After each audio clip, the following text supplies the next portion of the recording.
state interessate qualche anno fa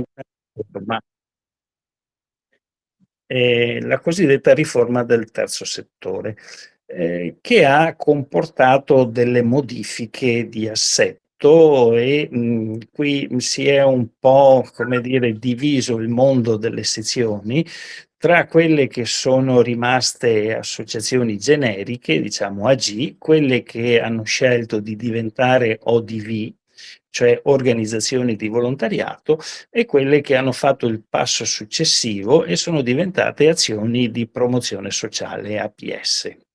Ma alla fin fine, a prescindere da questa collocazione e da questo inquadramento, non è che ci siano delle differenze nelle finalità, è solo, come dire, l'assetto della singola sezione, la sua posizione giuridica, alcune prerogative che possono essere perseguite rispetto ad altre, ma tutte quante comunque alla fine rientrano nella cosiddetta categoria degli ETS, cioè enti del terzo settore. Quindi, allora, questa è anche la nostra collocazione di tutte le nostre sezioni, associazioni di volontariato senza fini di lucro per finalità sociali. Andiamo avanti e consultiamo una autorevole fonte di oltre 160 anni fa. Questo è il nostro famoso Quintino Sella, che dopo aver compiuto la salita al Monviso, siamo al 15 di agosto del 1863, appena disceso da questa impegnativa, importante ascensione, scrive una lettera ad un amico molto stretto, Bartolomeo Gastaldi, raccontandogli con entusiasmo i dettagli della sua conquista e molto, diciamo, motivato, carico di emozioni, eccetera, eccetera, dice a lui: dobbiamo costituire anche in Italia un club alpino italiano, un club alpino come già si è fatto in Inghilterra e poi a Vienna. Ma per quale motivo dobbiamo costituire un club alpino italiano? È molto interessante la sua riflessione. Per i giovani, per i giovani, per fare in modo che il club alpino italiano abbia degli spazi, dei luoghi dove l'esperienza dei soci più maturi che hanno vissuto la montagna possano trasmetterla ai giovani. Di conseguenza, l'idea di un club alpino italiano di trasmissione, di motivazione e quindi di educazione e di formazione è insito nell'idea originaria del fondatore, considerato tale almeno, del club alpino italiano. Per i giovani, benissimo. Andiamo alla slide successiva e troviamo un importante riferimento che prende spunto da questa indicazione. Il nostro regolamento generale dice in maniera molto chiara, e credo che forse non tutti siano consapevoli di questo, dice nei primi punti, non verso la fine di tante cose, ma se noi leggiamo insomma l'articolo, adesso io qui vado un po' male, lo ingrandisco, l'articolo 1, il CAI, comma A, tutela gli interessi generali dell'alpinismo. Comma B, promuove la formazione etico-culturale e l'educazione alla solidarietà, alla sicurezza, alla conoscenza e al rispetto dell'ambiente, specialmente dei giovani, mediante che cosa? La realizzazione e la gestione di strutture operative di ricerca e di didattica, quindi non sono i rifugi. 2. Lo svolgimento di corsi tecnici di introduzione, formazione e di perfezionamento. Comma B3, la presenza di propri operatori nelle scuole di ogni ordine e grado. E poi ogni altro tipo di iniziativa utile. Al comma C viene la formazione degli operatori, al comma D viene la questione dei rifugi, dei sentieri, eccetera, eccetera.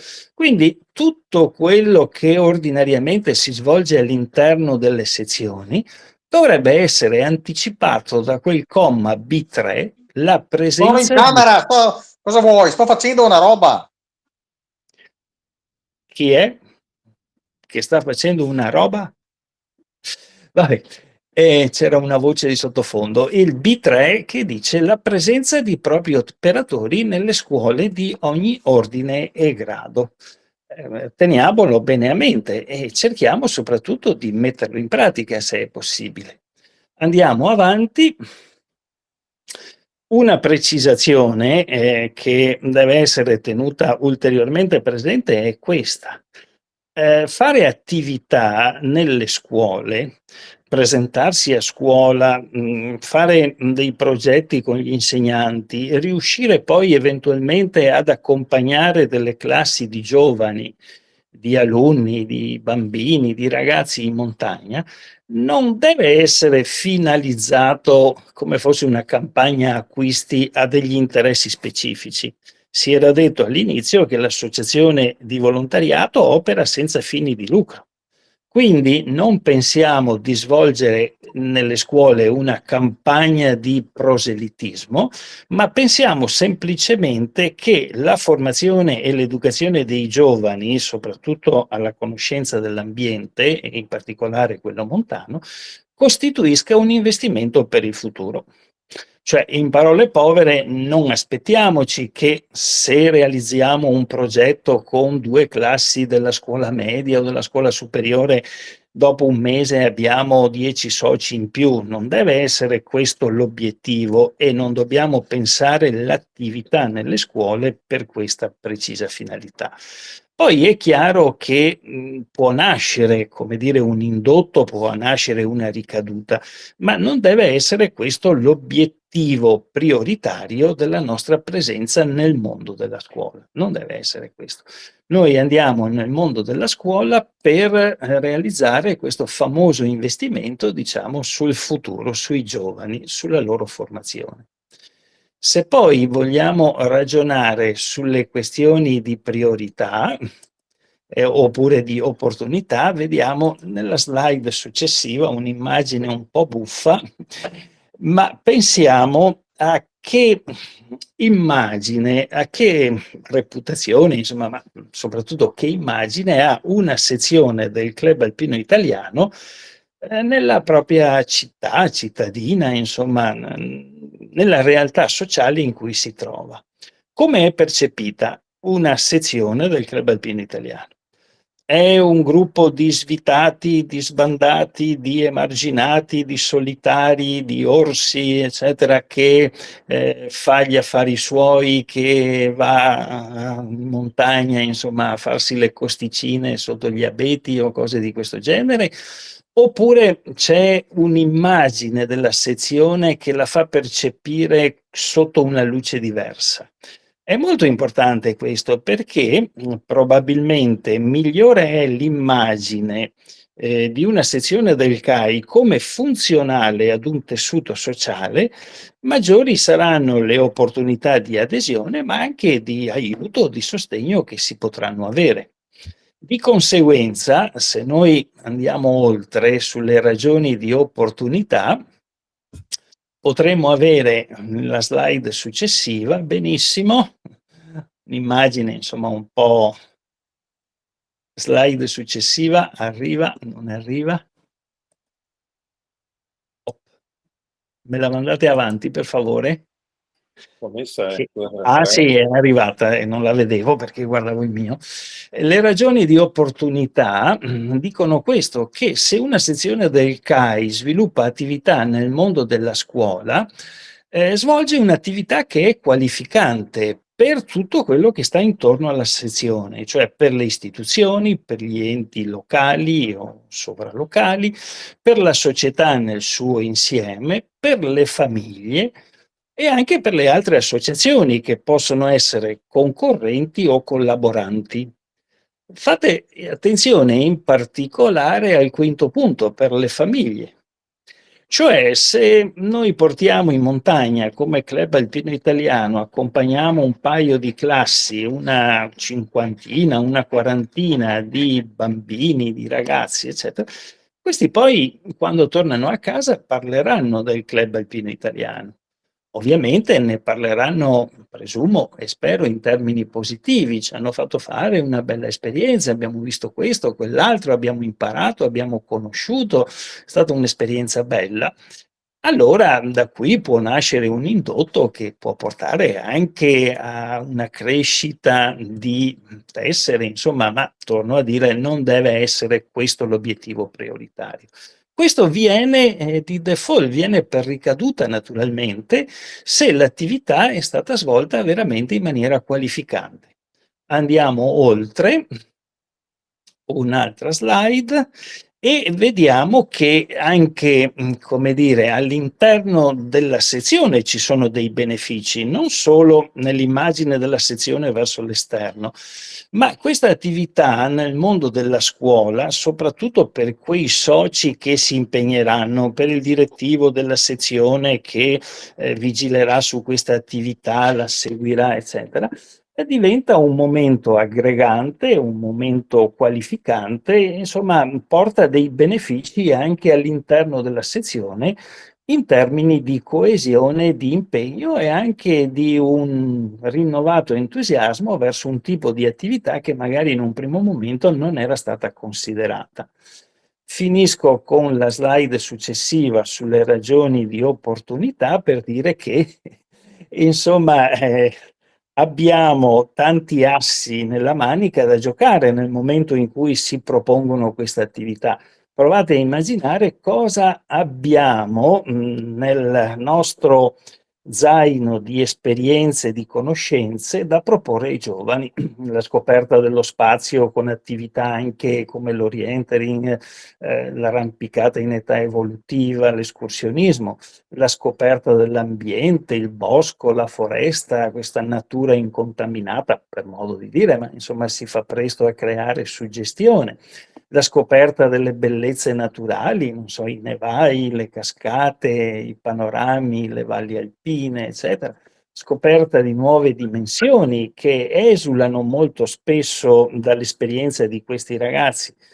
Mi dicono tanti accompagnatori che portano delle classi in montagna, capita che ragazzi non hanno mai visto le montagne. È la prima volta che per loro c'è questa esperienza di avvicinamento. Quindi sicuramente abbiamo dalla nostra non solo l'esperienza e la conoscenza di tante opportunità, ma la possibilità di giocarle e di qualificare gli accompagnatori di escursionismo come i mediatori tra magari un terreno deserto povero di esperienze e un mondo che si apre invece alla scoperta di questi ragazzi.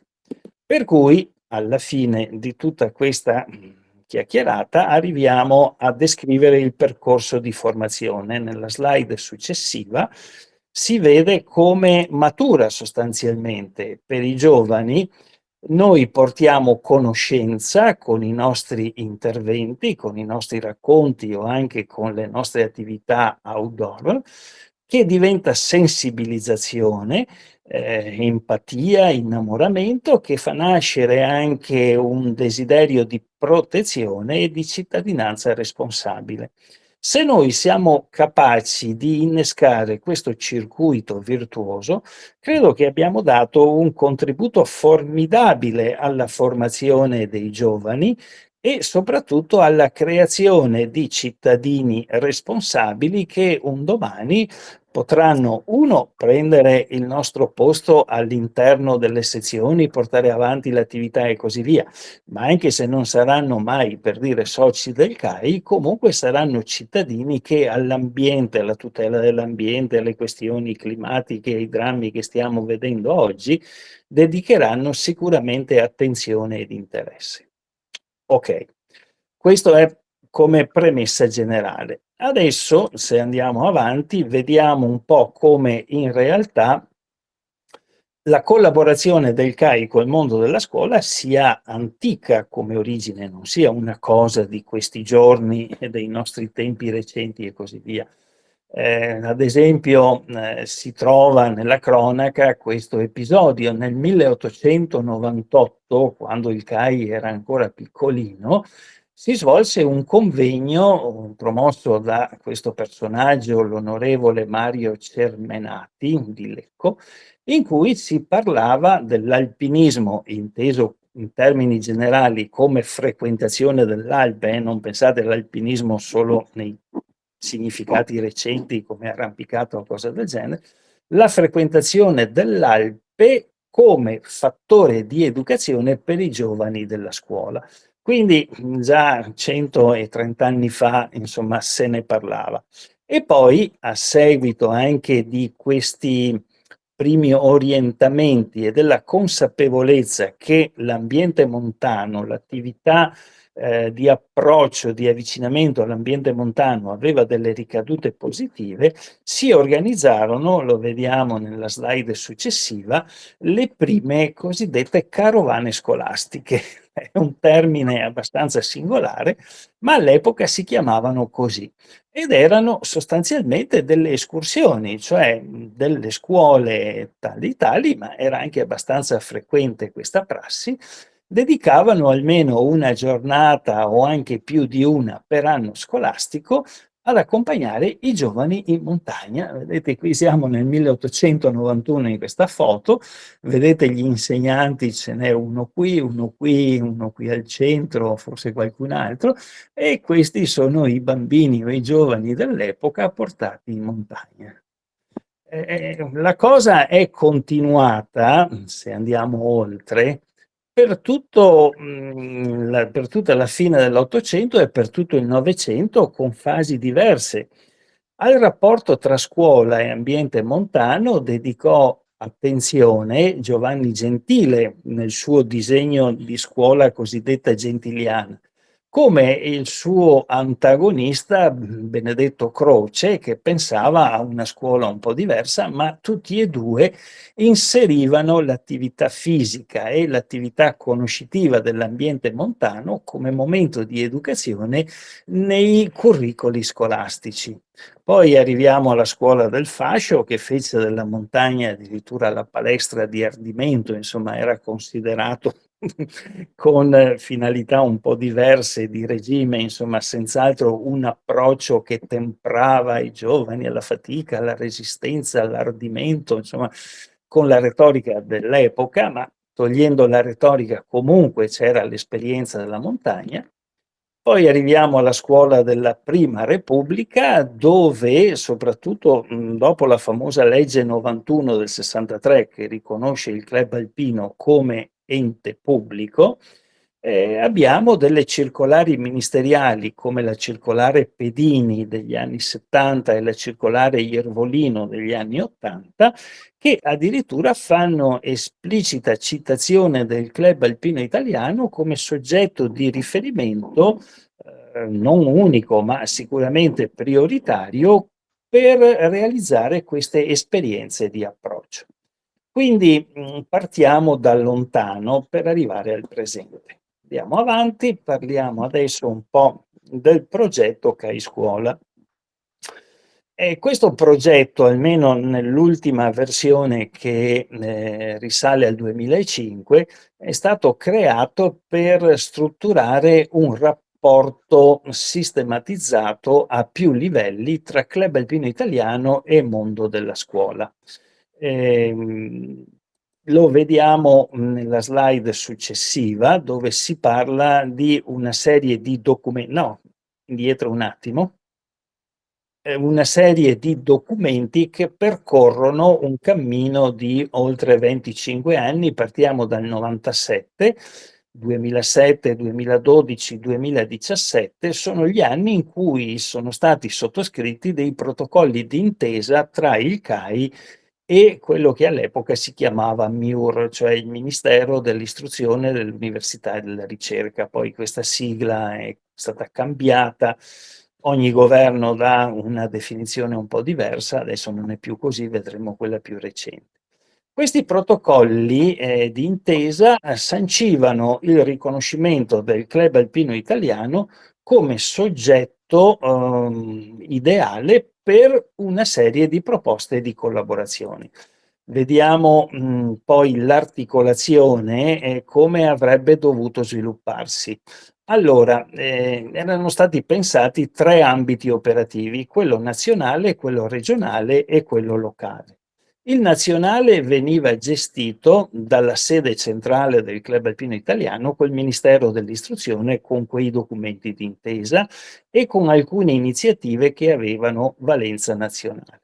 Quello regionale sarebbe stato sottoscritto dai singoli gruppi regionali con gli USR, gli uffici scolastici regionali del Ministero dell'Istruzione, e quello locale sarebbe poi stato demandato alle sezioni perché a loro volta sviluppassero delle convenzioni con gli istituti scolastici del proprio territorio con cui volevano collaborare. Ehm, le azioni potevano essere corsi di formazione o corsi di aggiornamento per gli insegnanti, interventi nelle scuole sia per la formazione dei docenti, ma soprattutto per i giovani, e infine l'accompagnamento e l'animazione, che era una proposta rivolta prettamente ai giovani, agli alunni. Il disegno, insomma, un po' di questa concatenazione lo vedete in questo schema, insomma, che parte dall'alto verso il basso, nazionale, regionale, locale, per il CAI, e lo stesso valeva per il mondo della scuola, dal ministero agli uffici scolastici regionali agli istituti scolastici. Andiamo avanti, beh, c'è una tabella in cui descrive un po' tutto questo mondo in maniera un po' più dettagliata, ma poi ci vedremo, insomma, su questo passiamo oltre. Diciamo che alcuni gruppi regionali hanno di fatto dato seguito, lo si vede nella slide successiva, a una collaborazione con l'ufficio scolastico regionale della propria regione. La slide successiva, per favore. Eccola qua. Nello specifico lo ha fatto il Friuli, Venezia Giulia, il Veneto, il Trentino, l'Alto Adige, il Piemonte e il Lazio, almeno fino a un paio d'anni fa. Poi c'è stato, sì, c'è stata la parentesi del Covid, e poi non so se più recentemente ce ne siano stati ancora.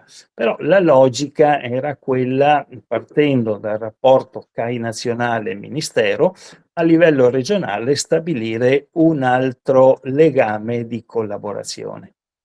Andiamo oltre e proviamo a vedere un pochettino i numeri della scuola, perché è importante. Dunque, la scuola, presumo sia noto a tutti, ma lo ripeto en passant, è divisa in ordine e grado. Scuola dell'infanzia, scuola primaria, la famosa scuola elementare, la scuola secondaria di primo grado, che diciamo normalmente scuola media, e la scuola secondaria di secondo grado, cioè gli istituti superiori, licei tecnici professionali, istituti d'arte.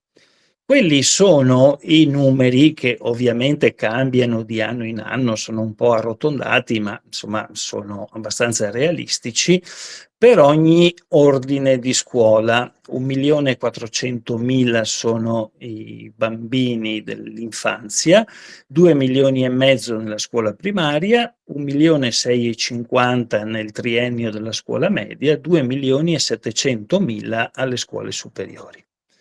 Andiamo ancora avanti, sempre parlando di numeri. Allora, abbiamo sostanzialmente un totale di studenti che, ripeto, oscilla di anno in anno, ma si aggira sugli 8.500.000, comprendendo dentro gli ordini che vi ho detto prima, cioè partendo dalla scuola dell'infanzia fino alla scuola superiore, con 414.000 classi. Ok?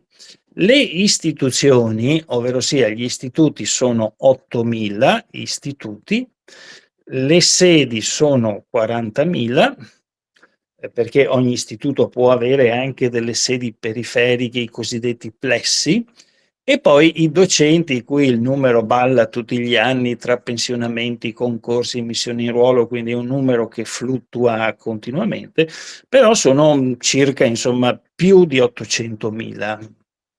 Ok, questi sono i numeri, sono numeri direi notevoli. Cosa significa questo? Che il mondo della scuola, volendo affrontarlo come terreno di lavoro, di impegno, di attività, è un mondo che ha, come dire, un'estensione immensa.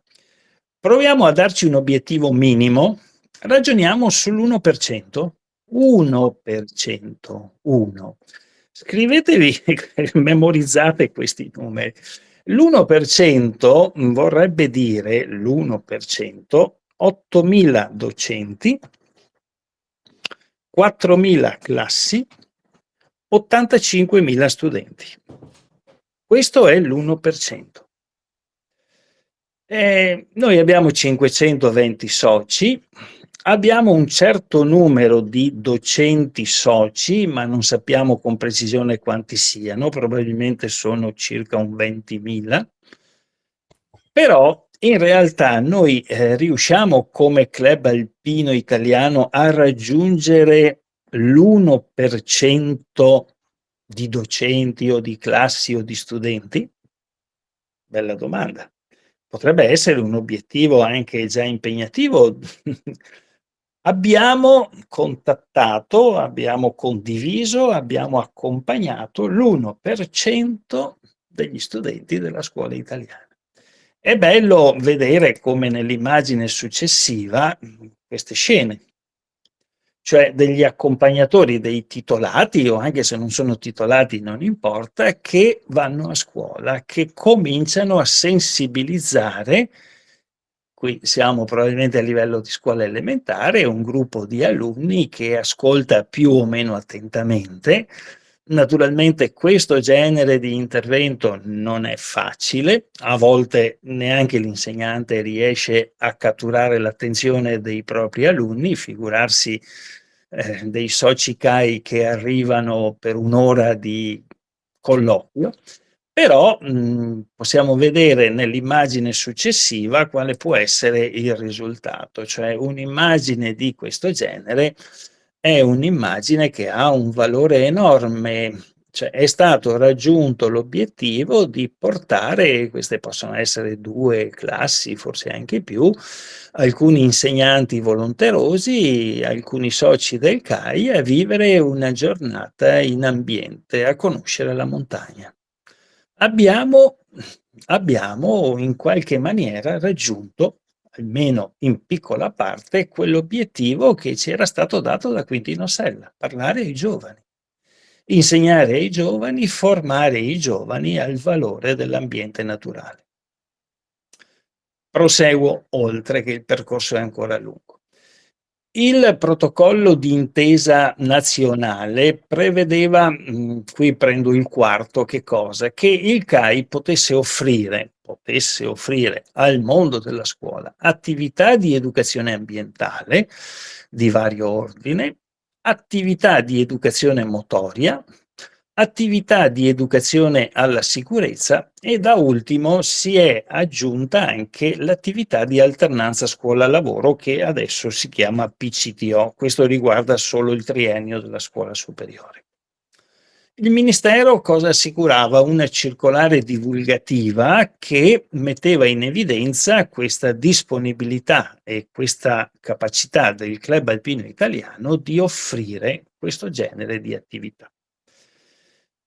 Poi i risultati son tutti da costruire. Diciamo che la circolare divulgativa in genere non viene vista da nessuno e quindi non è che la circolare dia immediatamente dei risultati positivi, delle ricadute positive.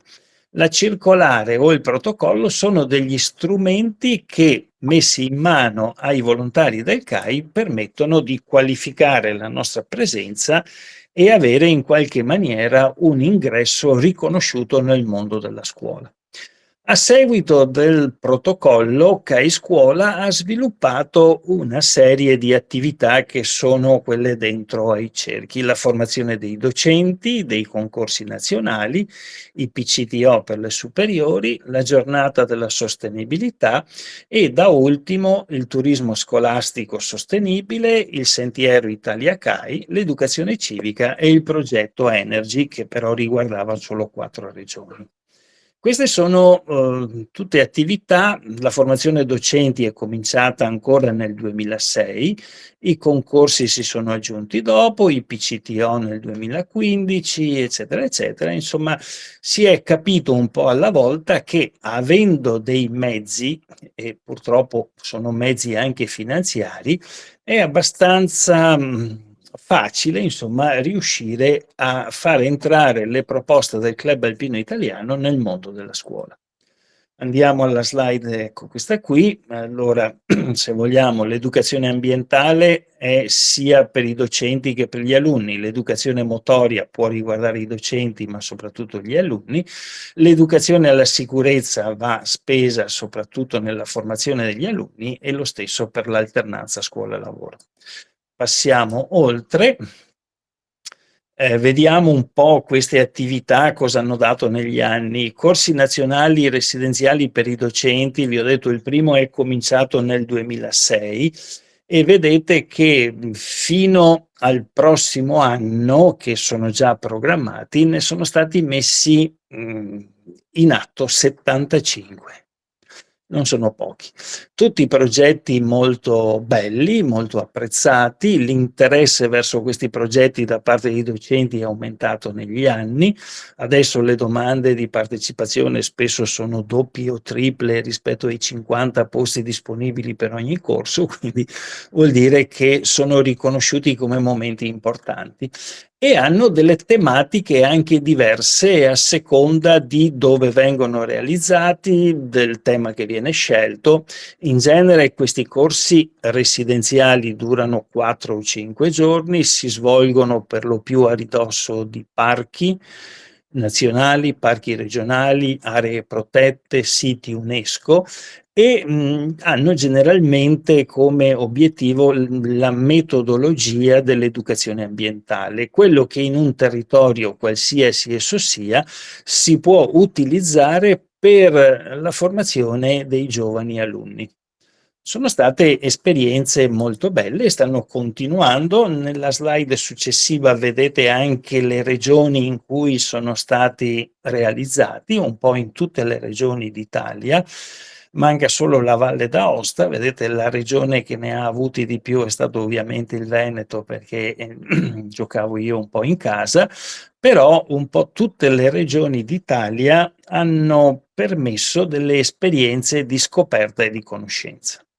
Andiamo avanti, oltre alla formazione docenti abbiamo l'educazione civica, che sarebbe un settore molto importante. L'educazione civica è stata aggiunta ai curricoli scolastici di tutti gli ordini di scuola in tempi abbastanza recenti. Esisteva quando andavamo a scuola noi da bambini, insomma, poi era stata tolta e da un 5-6 anni a questa parte, no, anche di più, dal 2015 è stata reintrodotta.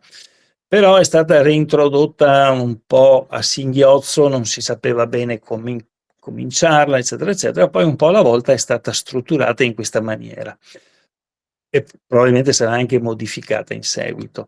L'educazione civica ha 3 assi portanti. Il primo è la Costituzione, il terzo è la cittadinanza digitale, né il primo né il terzo riguardano il CAI in linea di massima, il secondo invece riguarda molto da vicino il Club Alpino Italiano, cioè lo sviluppo sostenibile.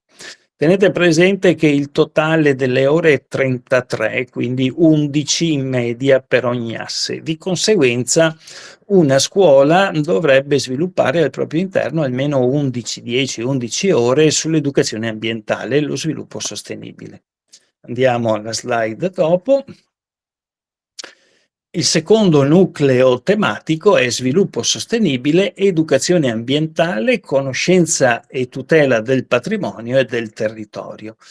Questo credo sia un terreno abbastanza familiare dove molti soci del CAI, ripeto, che siano titolati o anche senza essere titolati, ma portatori di esperienza e capacità di comunicazione, possono spendersi nel mondo della scuola. 10 ore cosa permettono di fare? Un modulo abbastanza semplice, che vuol dire 1 ora, 2 in aula, e le rimanenti ore in un'uscita in ambiente. Quindi è uno spazio abbastanza semplice che oltretutto spesso gli insegnanti o gli istituti non sanno bene come riempire. Quindi se arriva una proposta, ecco, spesso trova condivisione e facilità di collocazione proprio all'interno dell'educazione civica. Sempre sull'educazione civica, nella slide successivi vedete che nel 2021 è stata emanata dal ministro dell'epoca proprio una direttiva ministeriale che dice questo: sostanzialmente al comma 4.3 le istituzioni scolastiche collaborano con gli enti del terzo settore. Cosa voleva dire questa circolare? Che per fare esperienze di educazione civica, la scuola, che non aveva risorse interne, poteva benissimo rivolgersi ad associazioni di volontariato del territorio, chiedere aiuto, prevedere la loro collaborazione, previ accordi di collaborazione, convenzioni, insomma, eccetera, eccetera, per la realizzazione di attività di educazione civica.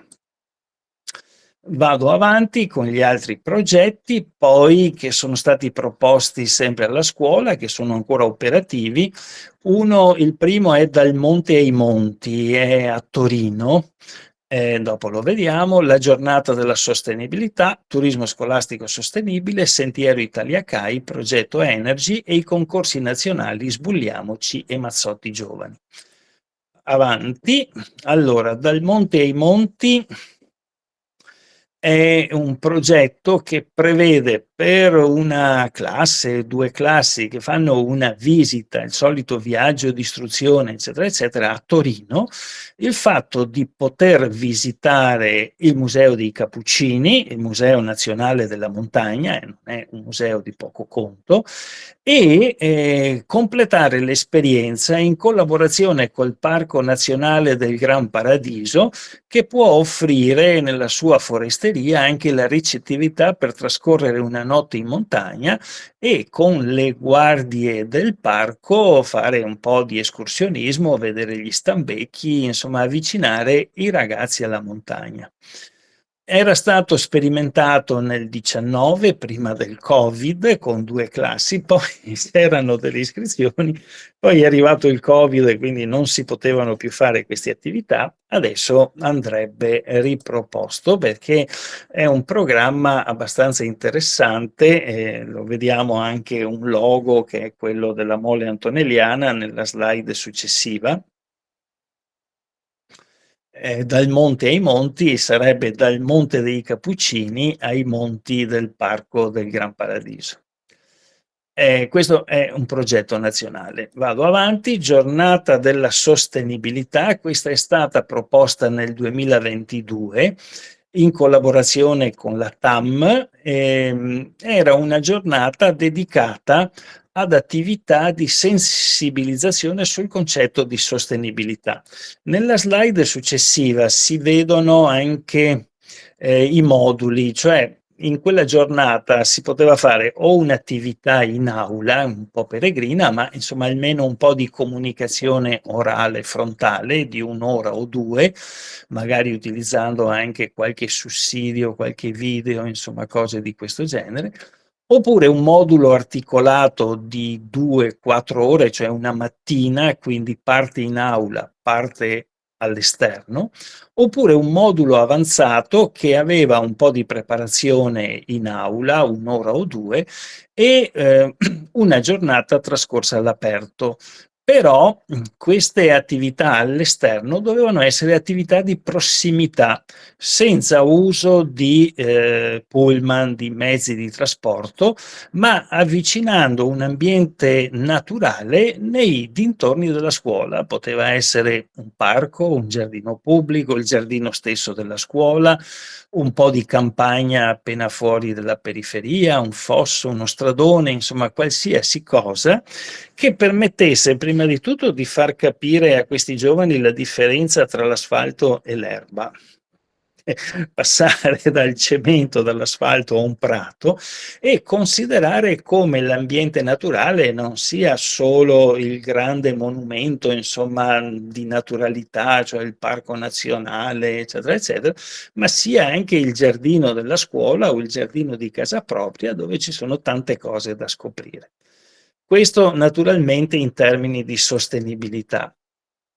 Nel 2002, come si vede in questa slide, ha avuto una bella partecipazione, anche perché poi era a costo zero sostanzialmente, non usando mezzi pubblici e utilizzando le risorse limitrofe, insomma qui in questo caso sono in montagna perché evidentemente è una scuola di montagna, però si potevano fare delle belle esperienze, sono state fatte, dovrebbe essere riproposto perché è un momento educativo semplice, economico, ma comunque di ricaduta.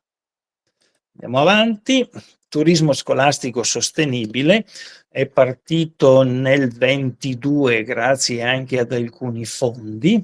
Venivano dati dei contributi alle sezioni fino a 3.000 euro per spese complessive di pullman o di alloggio in un rifugio per portare classi di scuola di qualsiasi ordine, eccetera, a conoscere l'ambiente montano.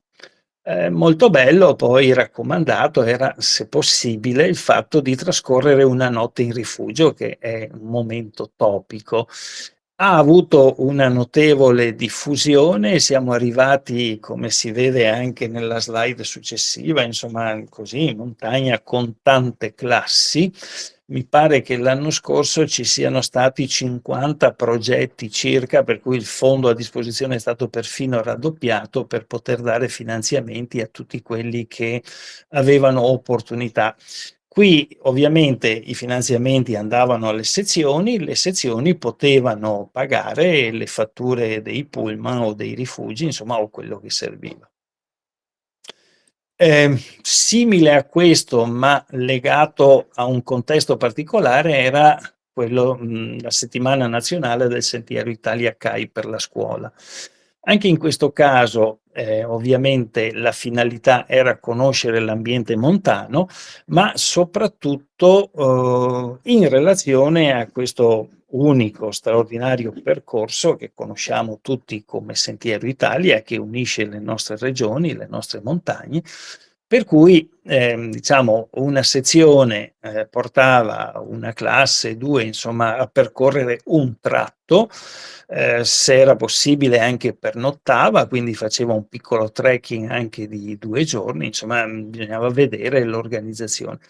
Anche questo tipo di proposta, un po' più impegnativa perché bisognava arrivare su un tratto di Sentiero Italia e questo non sempre è facile in tutte le regioni, però ha avuto un bel numero di adesioni, credo circa 25 sezioni, che vuol dire 50 classi poi. E gli obiettivi appunto erano quelli di promuovere e avvicinare la conoscenza, l'esperienza, l'empatia, l'emozione, la meraviglia, la scoperta della bellezza e poi insomma la maturazione di questi giovani. Le potenzialità anche in questo caso, avendo risorse da spendere, sono notevoli, ma insomma finora abbiamo conseguito già dei buoni risultati.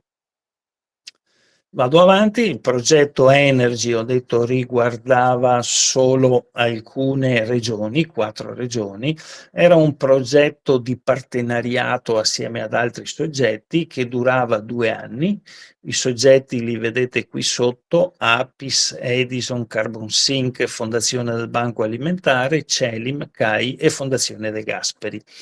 In particolare, ecco, questo progetto tendeva a creare cittadini responsabili.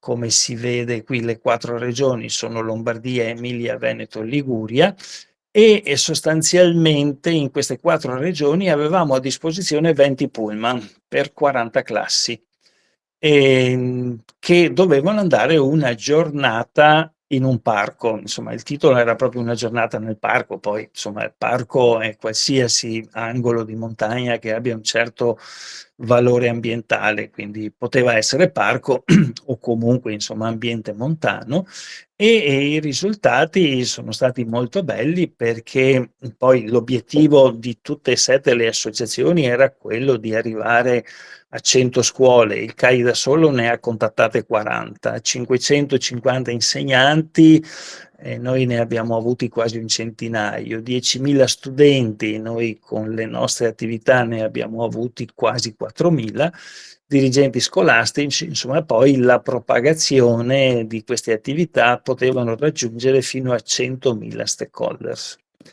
È durato 2 anni e è stato appena concluso, oltretutto si è concluso con un concorso perché alla fine della giornata nel parco poi c'era l'invito alla rielaborazione dei materiali, alla produzione o di dépliant, brochure o di video e venivano assegnati 4 premi ai lavori più belli e credo siano ormai addirittura d'arrivo.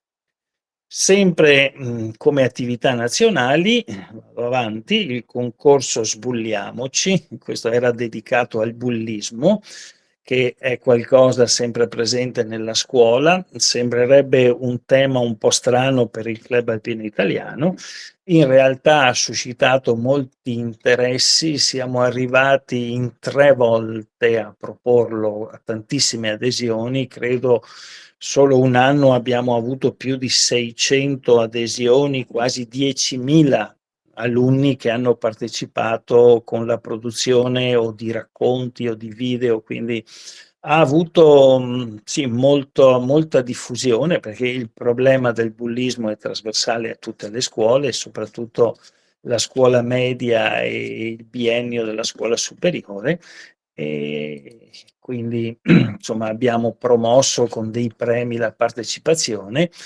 Lo abbiamo proposto per 3 volte, come si vede nella slide successiva, tra il 19 e il 22. Poi avevamo deciso di saltare un anno perché farlo tutti gli anni forse era un po' troppo impegnativo, anche per la gestione delle centinaia di rielaborazioni che ci arrivavano e quindi quest'anno dovrebbe essere riproposto, ma non so se verrà fatto, insomma. Altro concorso nazionale, l'ultimo, è quello del Mazzotti Giovani. Giuseppe Mazzotti è stato un accademico del CAI, quindi questo progetto nella sezione anche rivolta ai giovani è sostenuto dal Club Alpino Italiano e anche questo con la Camera di Commercio di Treviso Belluno dà dei premi. È un premio nazionale perché possono partecipare tutti gli studenti e le studentesse delle scuole superiori italiane, slovene e croate di lingua italiana. È appena stata fatta la premiazione della 17ª edizione, adesso è bandita la 18ª, scadenza a maggio e poi tra gli elaborati vengono scelti i migliori. Sono proposte che in qualche maniera incontrano l'interesse degli insegnanti e la partecipazione dei giovani.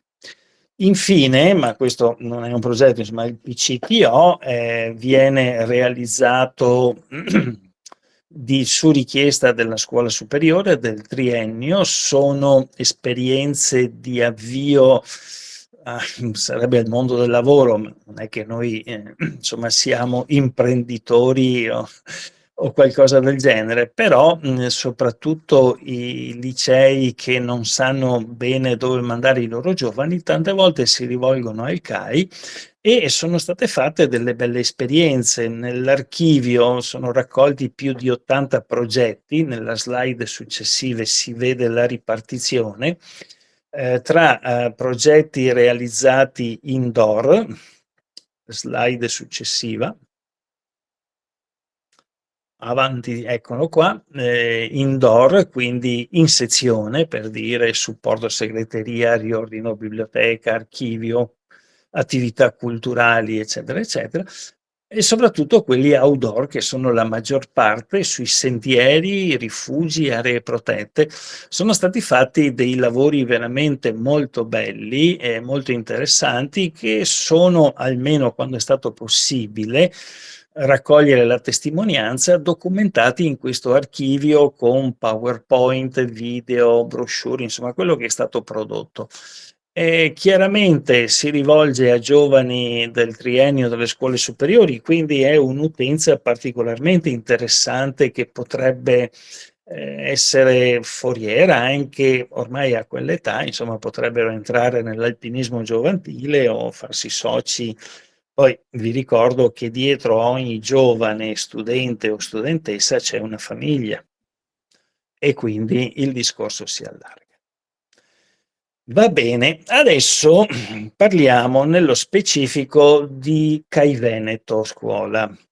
Io so che magari sono collegati anche presidenti o rappresentanti di sezioni del Friuli Venezia Giulia.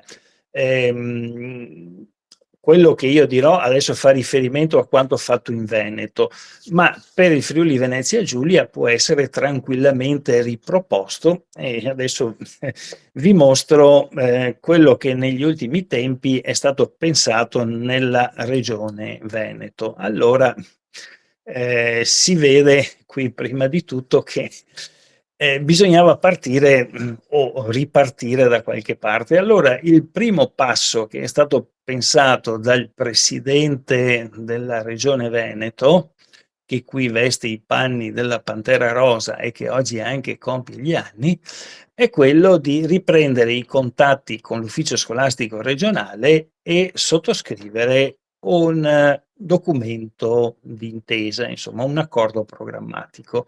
Questo è stato fatto in tempi recenti, durante la scorsa estate qui insomma, e come vedete ripropone sostanzialmente le stesse sezioni del protocollo nazionale, perché insomma quelle sono le cose che noi possiamo fare: educazione ambientale, educazione motoria, educazione alla sicurezza, alternanza scuola-lavoro e una circolare divulgativa, in questo caso mandata dall'ufficio scolastico regionale a tutti i capoluoghi di provincia e a tutti gli istituti della regione Veneto. Andiamo avanti. In questo protocollo si dice che l'ufficio scolastico regionale si impegna a fare che cosa? Praticamente niente o poco quasi, insomma, cioè dare informazione, la famosa circolare diffusa a tutti, dare informazione e diffusione di eventuali progetti proposti da CAI Veneto e sensibilizzare le istituzioni scolastiche affinché sostengano le finalità di questo protocollo. Vedete che qui dal MIUR, che sta a destra, siamo passati a MI, che sta per Ministero dell'Istruzione, e poi recentemente a MIM, che starebbe per Ministero dell'Istruzione e del Merito. Il CAI invece è sempre il CAI, non ha cambiato nulla. Cosa si impegna a fare il CAI gratuitamente, fra parentesi? È ovvio che gratuitamente sia specificato perché siamo associazione di volontariato. Beh, sono finalità generali: favorire la conoscenza diretta del territorio montano, promuovere con i docenti, le studentesse e gli studenti iniziative formative su questi temi: educazione ambientale, scoperta del territorio, lettura del paesaggio, educazione motoria, arrampicata in età evolutiva, orientering, attività di educazione alla sicurezza e alla prevenzione.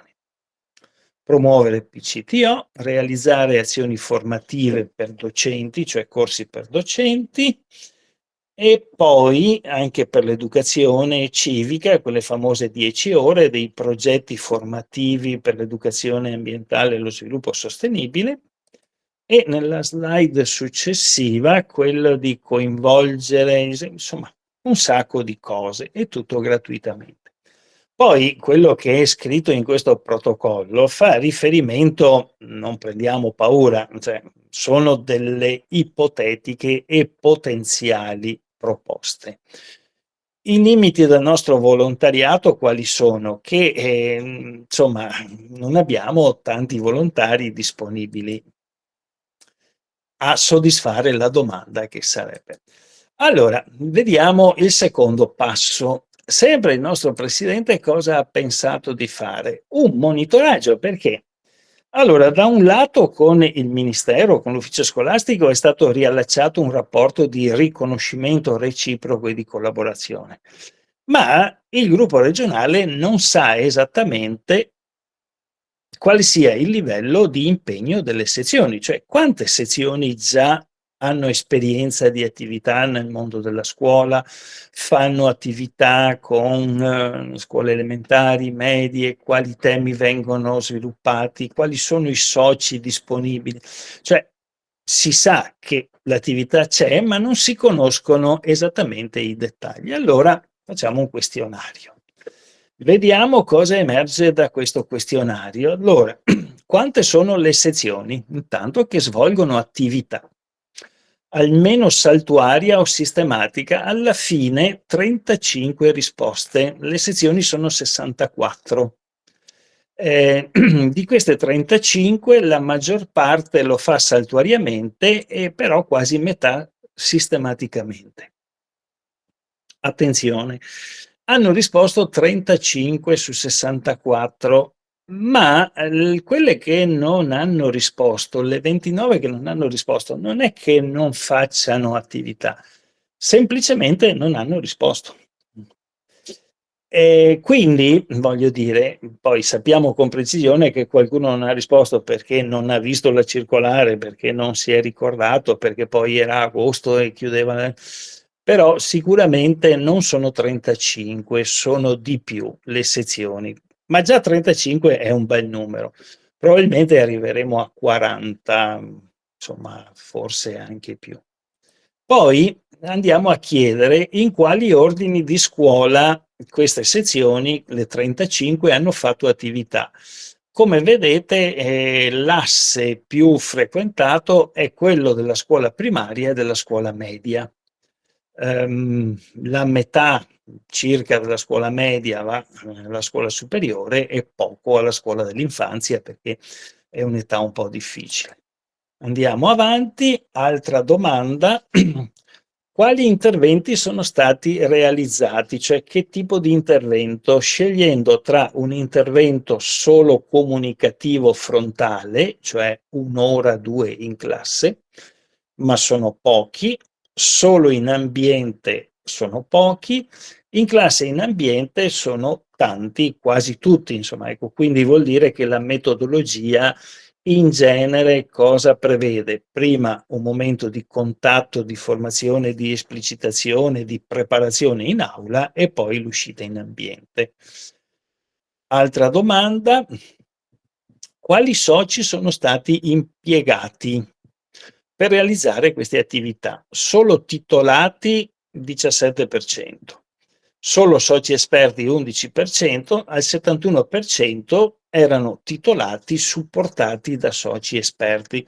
E forse questa è la soluzione che permette di, ehm, come dire, di mettere in campo più risorse, perché i titolati non possono avere tempo per seguire tante cose. I soci non qualificati magari hanno timore di sbagliare qualcosa, mettendosi assieme si collabora e si riesce a gestire un maggior numero di attività. Slide successiva: quali argomenti sono stati trattati? E i 2 argomenti decisamente più trattati: l'educazione ambientale e la conoscenza del territorio. Poi in posizioni minori la manutenzione dei sentieri, l'arrampicata, la notte in rifugio, il trekking, eccetera, eccetera. Nessun intervento di speleologia perché è sicuramente più impegnativa. Ancora una domanda, l'ultima: quali attività vorresti trattare in futuro? E vedete che ancora una volta l'ecosistema è quello considerato più importante, ma anche la biodiversità, la protezione, però c'è molta attenzione anche per la storia e la cultura del territorio, la geologia, la morfologia. Quello che forse interessa meno è la società e l'economia della montagna, perché sono argomenti forse più specialistici che non sempre possono trovare interesse da parte dei giovani a scuola. E questo è un quadro anche abbastanza importante. Poi, riassumendo in sostanza, allora 35 sì, il 55% fa attività con le scuole, probabilmente questa percentuale dovrebbe essere almeno il 60%, ma già 55 vuol dire più della metà. Se guardiamo quella successiva, sono altri due dati, quelli in rossi, molto importanti. Quanti soci? Ogni sezione ha dichiarato il numero dei propri soci impegnati, totale di 35 sezioni, 250 soci. Cosa vuol dire? Una media di 7 soci per sezione. Totale alunni impegnati, 5.500. È un bel numero.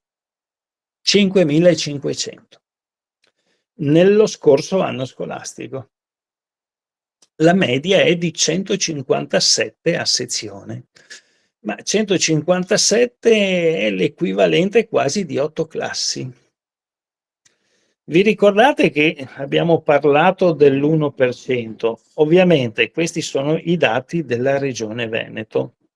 Se noi potessimo moltiplicarli per 20 regioni d'Italia, probabilmente arriveremo vicini a quel famoso 1% che potrebbe già essere un traguardo. La realtà però qual è? Che il Veneto per popolazione scolastica è il quarto d'Italia, ecco, quindi se in Veneto abbiamo questi numeri, probabilmente in regioni più piccole vanno scendendo e quindi insomma siamo ancora lontani, credo, dal raggiungere l'1%. L'1%. Quando l'avremo raggiunto possiamo pensare al 2. Andiamo a vedere poi delle proposte concrete, cioè la Regione Veneto ci ha chiesto a settembre, quando iniziava l'anno scolastico, adesso presentateci delle proposte. E qui, ecco, insomma, ci hanno preso un po' in contropiede, soprattutto il presidente. Allora, vediamo le proposte. Prima proposta, una giornata nel parco, che era un po' quel modulo di educazione civica, di conoscenza dell'ambiente. Seconda proposta, Vaia e la Grande Guerra, che economizzava dei materiali già preparati negli anni precedenti e utilizzati più volte, ma vanno sempre bene.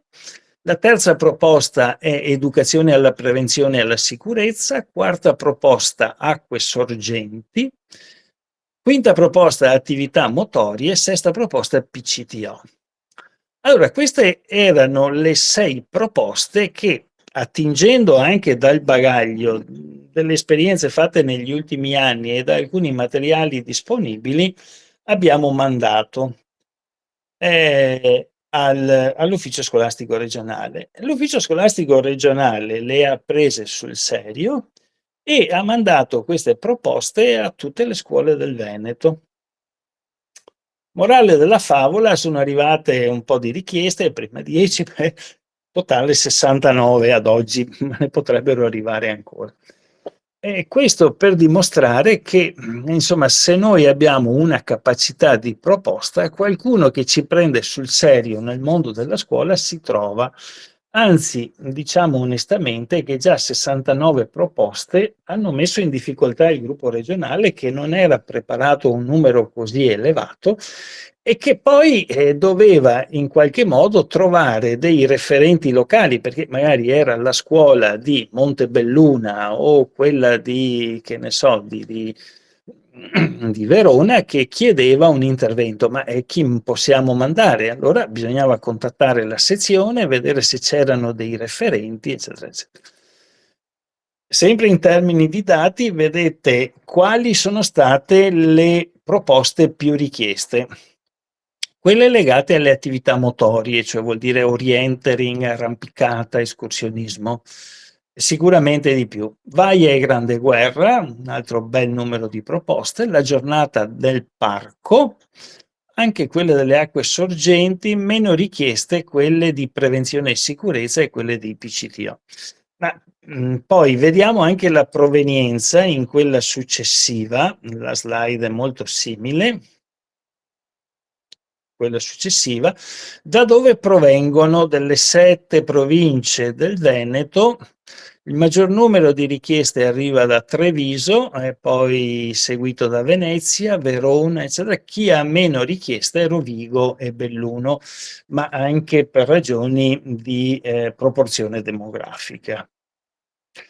Quello che volevo dire è che queste sono delle richieste arrivate direttamente al gruppo regionale sulla scia di quelle proposte che erano state presentate all'ufficio scolastico regionale, ma ci sono sotto traccia altre collaborazioni storiche tra sezioni e istituti scolastici che ovviamente non compaiono in questo tipo di richieste, ma che hanno una loro storia e che quindi vanno ad ingrossare ulteriormente il numero delle richieste.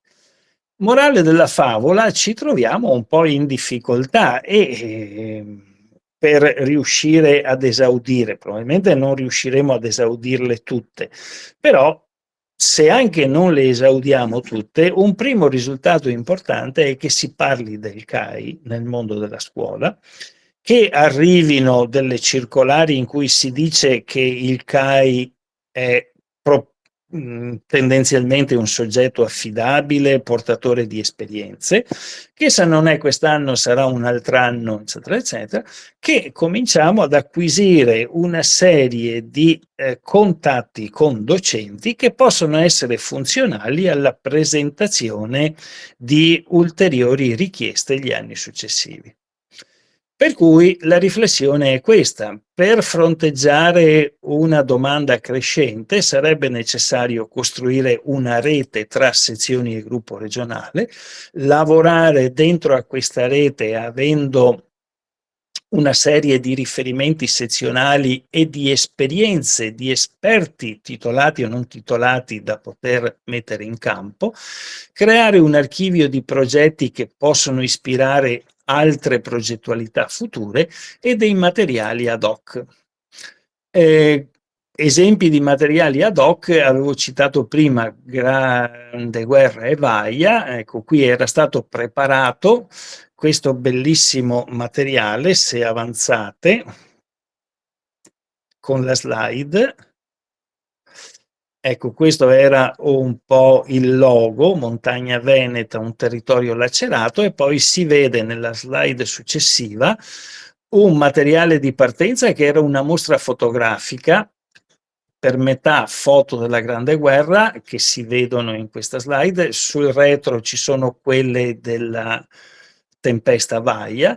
Questa è una mostra facilmente trasferibile di scuola in scuola, ne esistono 10 copie, e collegata a questa c'è un volume di itinerari e delle uscite che sono fattibili a seguito della visione di questa mostra sui luoghi della Grande Guerra, ma anche sui luoghi dove Vaia ha lasciato i suoi segni. Per andare a concludere, allora, ancora alcune cose. Attenzione, molti si pongono dei problemi per, come dire, andare a esaudire queste richieste, ma la responsabilità, la copertura assicurativa, eccetera, eccetera. Fate attenzione ai passaggi fondamentali. Allora, un'ipotesi di attività, parliamo di ipotesi, intanto deve essere copianificata da chi? Un esperto del CAI e un docente, minimo 1 e 1, 2 e 2, insomma, ecco, deve esserci un momento di chiarimento, di ideazione, di brainstorming, se si vuole, insomma, a ruota libera, per arrivare alla fine a definire possiamo fare questo tipo di attività. 2, vanno chiariti dettagli, difficoltà e responsabilità a priori, per non trovarsi poi in itinere con dei nodi da sciogliere che non sono stati affrontati inizialmente. 3, il progetto è della scuola, non è mai un progetto del CAI. Fate bene attenzione a questo particolare. Voi fate una proposta, la sussurrate sottovoce, poi fate finta di nulla. È un insegnante che deve farla propria e portarla avanti all'interno della scuola. All'interno della scuola, questa proposta deve essere approvata dagli organi collegiali: 1 consiglio di classe, 2 collegio docenti, 3 consiglio d'istituto. L'esperto CAI deve solo sapere che vengono fatte queste approvazioni. 5. Il CAI è invitato, no, la slide dopo, eccola. 5. Il CAI è invitato a sostenere un'attività didattica, cioè quando la scuola ha fatto tutta l'iter di approvazione per realizzare un progetto, a quel punto viene fuori che il CAI è il soggetto ideale per realizzare questa attività didattica. 6. Alunni e docenti sono assicurati dalla scuola, quindi nessuna responsabilità in questo settore. Ovviamente gli accompagnatori del CAI sono assicurati dal Club Alpino Italiano, la sezione deve deliberare la loro partecipazione, eccetera, eccetera. Le competenze e le responsabilità vanno ripartite. Se anche si fa un'uscita, alcune responsabilità fanno capo agli insegnanti, soprattutto quelle disciplinari, cioè la classe deve essere controllata e accompagnata dall'insegnante. L'accompagnatore CAI si fa carico di verificare il percorso, le condizioni meteo, l'equipaggiamento e soprattutto le attività da fare durante il percorso, ma non ha responsabilità in ordine alla disciplina che deve essere guardata dagli insegnanti. Questo è lo schema sostanziale di quello che vi ho detto prima. La proposta parte dal CAI, ma deve essere recepita dalla scuola, deve avere un iter di approvazione, deve essere adottata, approvata ufficialmente e quindi diventa attività didattica. Poi si procede alla fase di preparazione in aula, per andare poi in ambiente dove si possono fare osservazioni, giochi, tutto quello che si vuole. Poi sarebbe anche bello tornare indietro e fare un'ulteriore fase finale in aula di rielaborazione dell'esperienza, ma insomma questo si può anche fare a meno, il concorso questo era per Energy.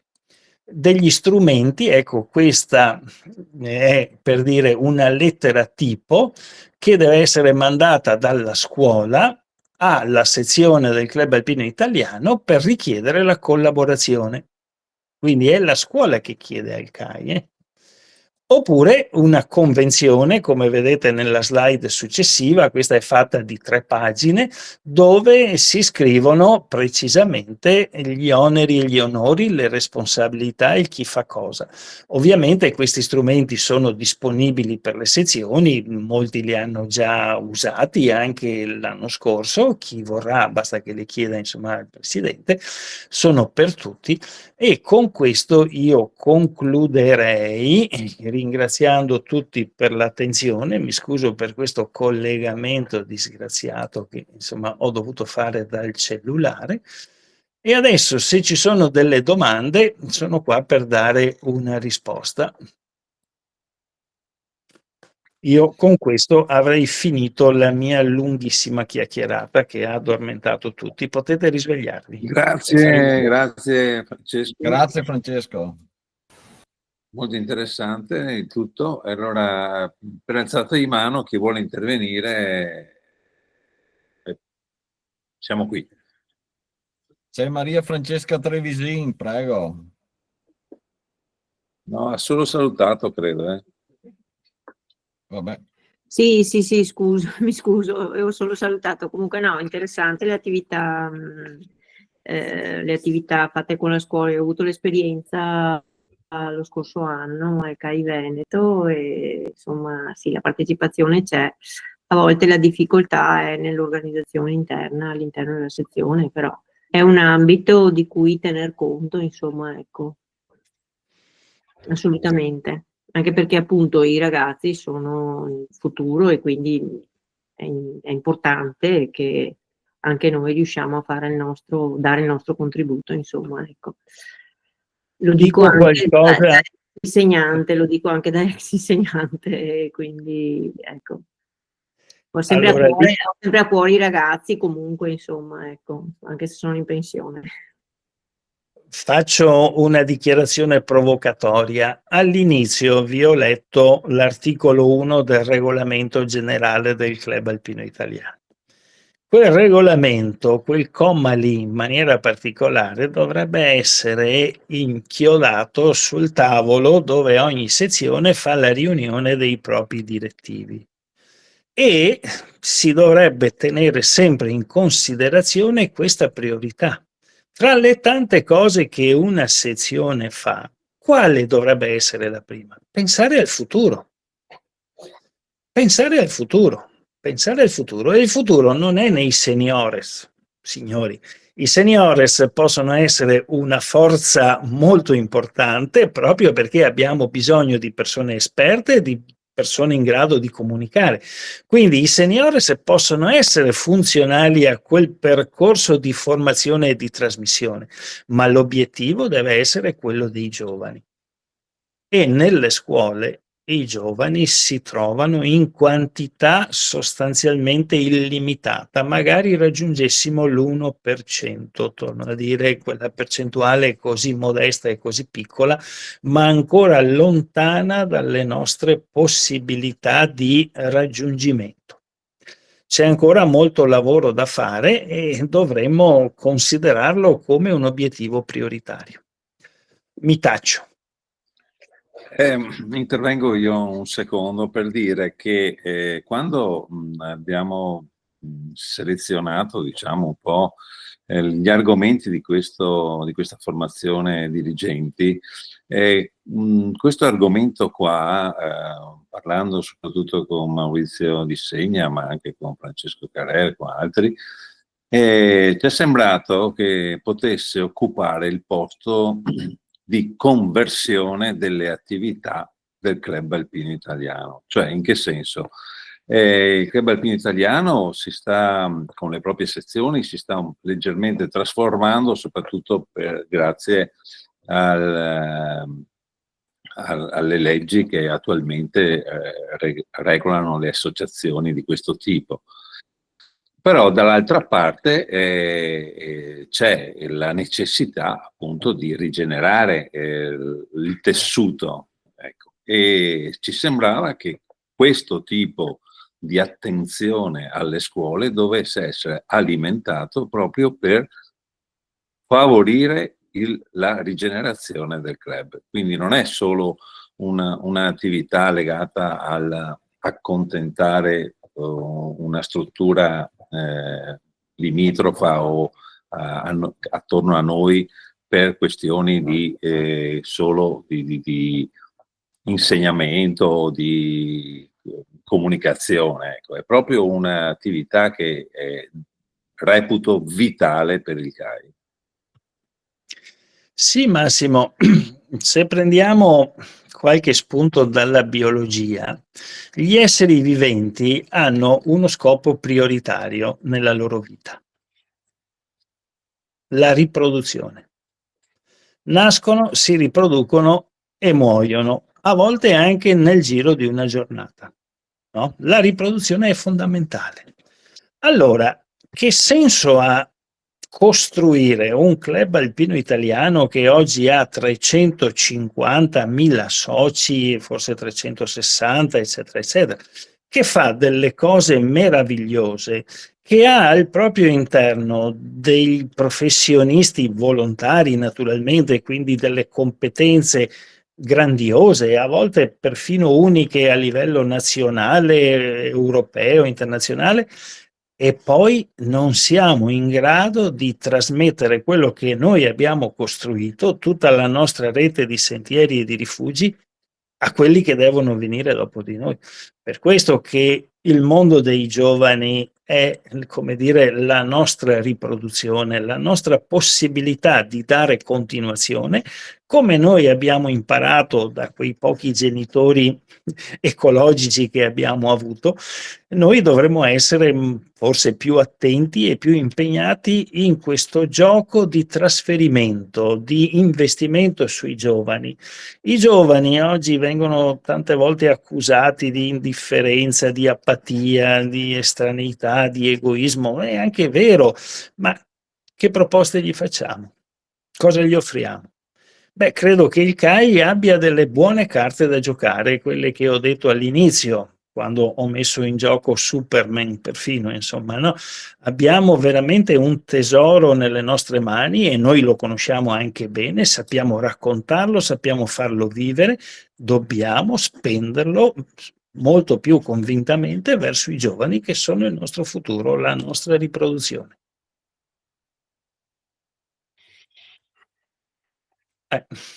Qualche domanda? Sì, Luciana Rossetto, prego. buonasera.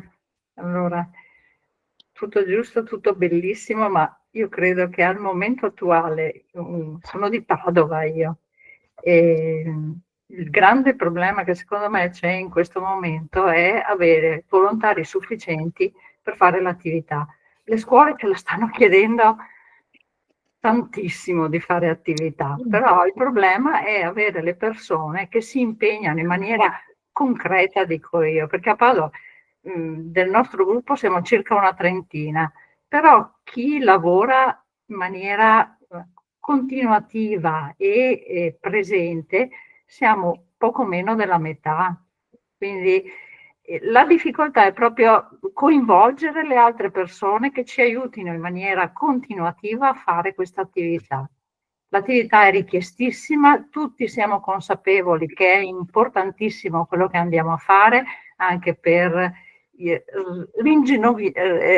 rinnovamento delle sezioni. Sono molto contenta, ad esempio, che il gruppo giovani stia crescendo nel Veneto in tantissime sezioni. Però per noi che facciamo questa attività del progetto scuola e siamo in buona parte, se non totalmente, dei pensionati, trovare una soluzione per avere più volontari che si dedichino a questa attività. Questo è il problema che io sto riscontrando qui a Padova. Grazie. Padova è già avanti anni luce. Voi a Padova avete un gruppo strutturato, avete un certo numero di persone, poche tu dici, sicuramente poche rispetto alla domanda, però avete già, come dire, un piccolo tesoro e avete dei rapporti consolidati con un certo numero di scuole con le quali collaborate in maniera continuativa di anno in anno. Ok?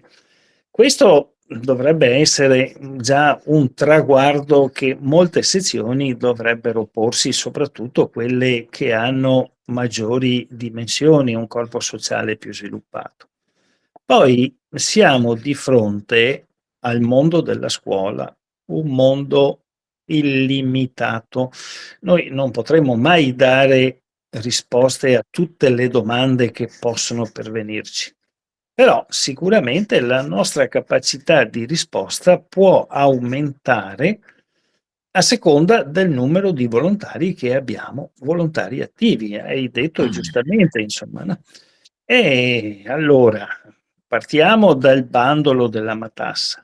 Se effettivamente questo impegno verso il mondo della scuola viene preso in carico dal Club Alpino Italiano nella sua interezza in maniera convinta, è chiaro che si comincia a parlarne nelle sedi opportune, parlo della sede centrale, parlo dei gruppi regionali, parlo delle sezioni e probabilmente anche l'impegno verso la scuola viene considerato, come fate voi a Padova, come un obiettivo prioritario, partendo sempre da quel punto del regolamento generale che dice che il CAI è presente con i propri esperti nel mondo della scuola. Ne possiamo trovare ancora, dobbiamo trovarne ancora, ma la possibilità anche di reclutare un maggior numero di volontari esperti probabilmente va messa in relazione al riconoscimento di questo lavoro del Club Alpino Italiano, che non è fatto così in maniera estemporanea oppure da un numero limitato di soci che non hanno altro da fare. È un lavoro strategico, funzionale al processo di rinnovamento, al processo di sensibilizzazione e comunque in ogni caso dovere morale, perché un'associazione di volontariato deve dare un contributo alla società in termini di formazione dei giovani che saranno i cittadini del domani. Se ne parliamo in maniera anche più convinta al nostro interno, probabilmente qualche altro cireneo, insomma, che si renda disponibile, riusciamo a trovarlo. Voglio dire, deve essere una catena che si alimenta un pochettino e sicuramente poi costruire quella rete a cui ho fatto cenno in una delle slide, anche a livello regionale, avendo elenchi di esperti che si possono prestare a seconda delle tematiche da una sezione all'altra e così via, potrebbe dare un ulteriore aiuto. Comunque, sì, indubbiamente la domanda non si esaurirebbe mai, tranquilla. Grazie. Un'ultima cosa, finisco poi. Secondo me è un'ottima idea. Intanto quello che avete organizzato questa sera e gli altri percorsi che ci sono, secondo me sono molto interessanti. E una cosa del genere, per quanto riguarda proprio la scuola, farla anche con gli altri volontari che abbiamo nelle varie sezioni e che hanno partecipato magari occasionalmente alle attività. Magari vedono un argomento, una cosa che gli interessa e li coinvolgiamo di più. Uno che fa un corso, che segue una formazione, poi è più predisposto a portare avanti magari il progetto, l'attività e l'impegno personale. Grazie, vi saluto. Sì. Grazie. Camilla Budini, prego.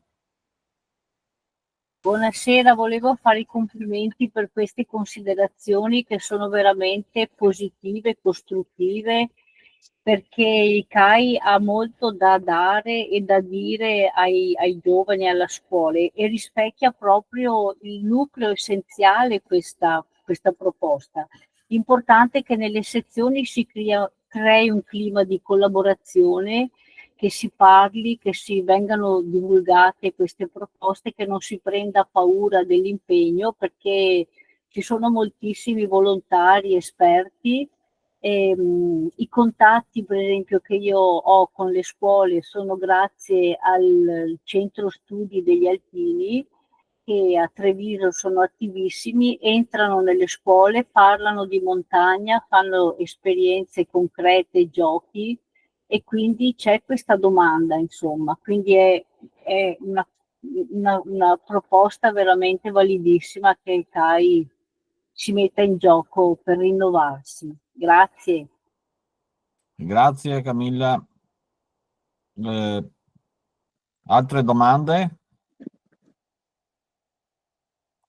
Innanzitutto ringrazio Francesco Carè per la sua relazione, che è stata interessante, seppur un po' travagliato all'inizio.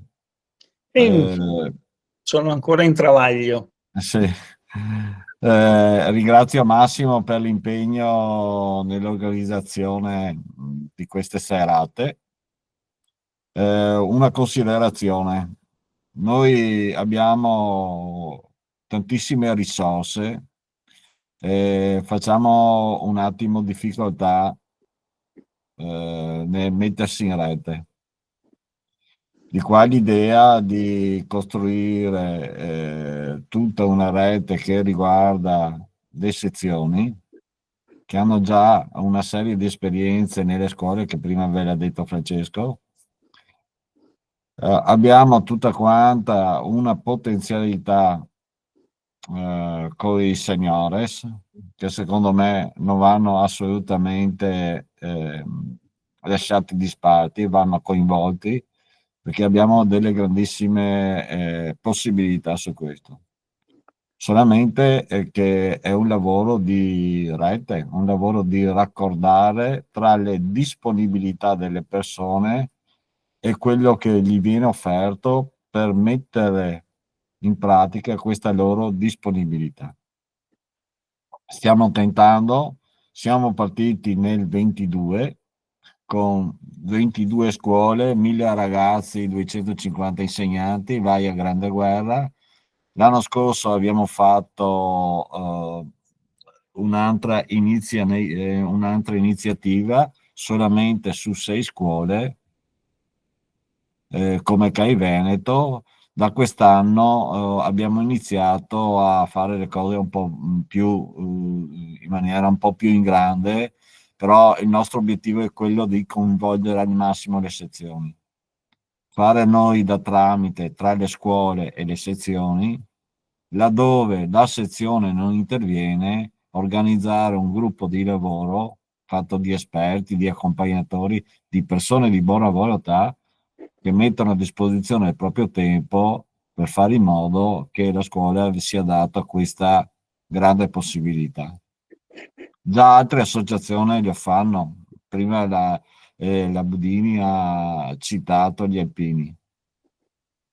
Secondo me noi abbiamo maggiore possibilità e maggior bacino di dove andare a trovare le persone che possono fare questo rapporto nei confronti delle scuole e nei confronti dei ragazzi. Ecco. Se non ci sono altri interventi, io chiuderei questo appuntamento andandovi di nuovo a ringraziare per la vostra disponibilità.